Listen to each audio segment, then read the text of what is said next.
please join us. Saturday mornings at 7 on KSJE Farmington.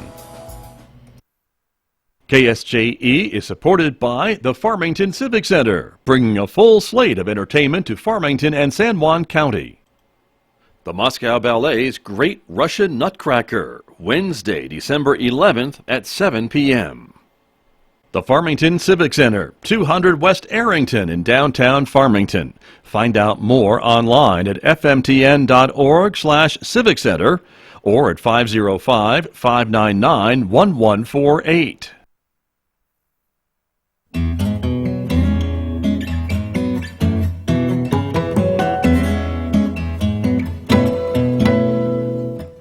It's 8:32 Monday morning here on KSJE. You're listening to the Scott Micklin Morning Program, and my guest now in our visual radio studio from the Tres Rios chapter of Compassionate Friends, Jacki Garcia is here, and Amber Hale, and good morning to both of you. Good to have you here. Good morning. Thank you for having us. Thank you for coming in. You are both members of, as I mentioned, of Compassionate Friends, which is a group for folks who have lost children, and that has happened to both of you. And so, Amber, would you mind sharing your story again for folks who are joining us this morning, a little bit about your story, please? Sure. So on November 10th of 2014, I lost my 13-year-old son, Thad, to suicide. And I've been on a journey of trying to get the word out to help people in need, help people that are struggling. And Compassionate Friends is a great place for parents to go that have lost a child. They are a support group of sorts, Yes. and lots of other resources for parents and siblings and others too, right, in this situation? Yes, absolutely. So right after Thad died, I started going to Compassionate Friends, and it was a little too early for me. It was a little too hard for me to hear everybody else's heartbreak while I was dealing with my own. They have books there that you can borrow, and so I borrowed books from time to time, and it's been 5 years, and I'm ready to get back to meetings now. And they meet monthly, I think, right? Yes, So, yes. very Second good. Monday? Second Monday. Second Monday. Okay, good to know. And Jacki Garcia, let me ask you a little bit about your story, if you don't mind. And you also lost a child, and that's what brings you here to this show this morning to talk about a little bit, and the event that's coming up to remember those children. And so tell me a little bit about your son. He was older. My son was Cole Cannon. He was 2 months shy of his 23rd birthday. I lost him October 11th, 2014. It's actually where me and Amber met, our first Compassionate Friend meeting. We were both a mess. And he was, as you mentioned, both died within not too short time from each other, correct? Both Correct. passed away. Yeah. Right. And that's how you both met. And so, Correct. have you been involved with Compassionate Friends as well then, since I this do. time, off and on, or how did it work for you? It is awkwardly comforting to be around a group of people that understand the craziness that you're going through. It also helps to learn that you're not really crazy. It's the stages of grief. They kind of give you a heads up what to expect, how to Right. deal with the holidays. Well, and that brings up a whole other subject, too, because it is in the middle of the holiday season right now, and of course that does bring back a lot of memories probably for both of you, right? And it can Yes. be difficult for some, and others maybe comforting. I don't know, but how are both of you doing this holiday season? Jacki?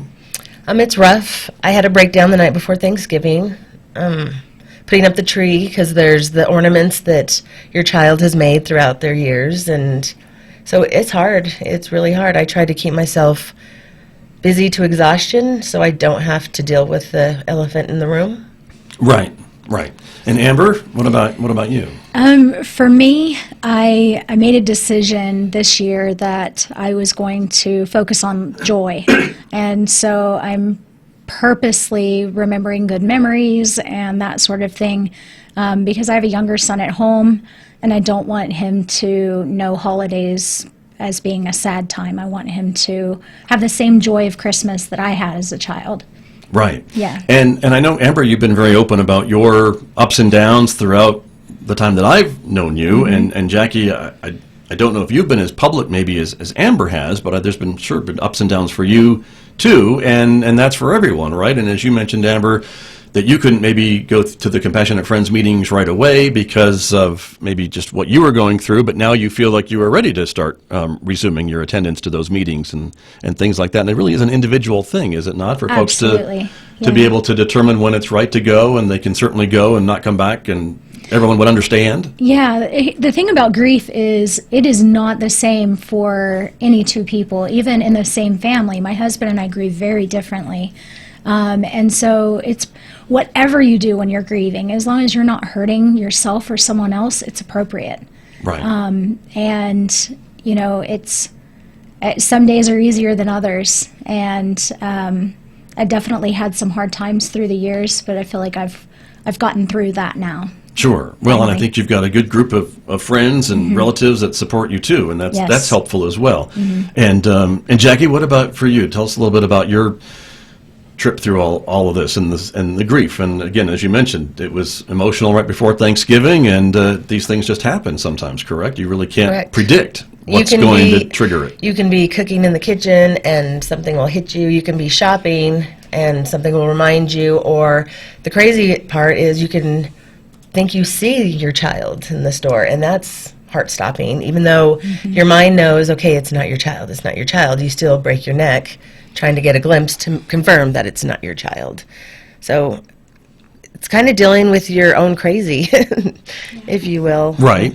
Well, and your brain may be trying to make you feel better by showing you images or someone that maybe looks like your child. Yes. That's not really there, or that looks similar. But the reason that you're both here is because of this event that's coming up on Sunday that we want to tell people about, and that has been happening for every year now, I know, here in the community, to remember these children who are lost and who have passed away and who have died, and it's going to be here at San Juan College, and both of you are involved this year, correct? Correct. And so let's talk about it, this worldwide candle lighting. And again, this is an event that's been happening by Compassionate Friends every year. It's going to be at 6 p.m. Sunday, December 8th, here at San Juan College in the Little Theater. And tell me a little bit about this event. So there is readings that deal with the stages of grief. There's songs. That we can also bring pictures for the stage, and there's candles. Right. And then at the very end, there is a slideshow composed of all of our dead children. Right. And all together. Right. And the families all together in the audience as well. Yes. And so the word is going out for families who want to take part to reach out and let Compassionate Friends know. And you can bring a photo on a stand to put on the stage? Because the deadline for the picture submittal was yesterday. Okay. For the slideshow. But yes, bring a picture for the stage. And is that helpful for everyone to be together like that? I mean, do you find comfort in getting together for an event like this to remember and to share about your child? I do. I do think it's very helpful. You're with a group of people, again, that understand what you're going through. You know, there's a lot of people that will say, yeah, we understand, I know how you feel, but these people, they actually do understand and know what. Right. Yeah. They've gone through it. Amber, same question probably, and similar answer? So I haven't gone to the candle lighting. This will be my first year attending it. But I have been to several events where parents that have lost children are brought together, and there is something oddly comforting about knowing that you're not alone, and no matter what you say, they respect and understand where you're coming from, and it's really comforting. It's really, really comforting to have that connection with others. Sure. And for the others in your family, both of you, I mean, is this something that you have a younger son as well, Amber Hale? Is this something that maybe he would want to attend, or are you leaving it up to him? I leave it up to him. My younger son, he likes to live a quote-unquote normal life. He doesn't want his friends knowing about his brother, and I respect that, so I don't know that he'll go. Maybe one day he'll be ready to, though. Sure, but that's his decision, right? Absolutely, it is. And your husband? My husband, kind of same thing. My husband likes to kind of just be off by himself, and he's not ready to go to one of these either, but I am. Okay. Yeah. And again, it's one of those individual choices Exactly. that you really have to respect those others in your family even. But Absolutely. if there are spouses or siblings that want to come and want to go, this is an event that's open to everyone. Yes. Jackie, and for you? I like to attend these kind of things. My 31-year-old daughter, she has not made it to any of this yet because she cannot deal with it either. Right.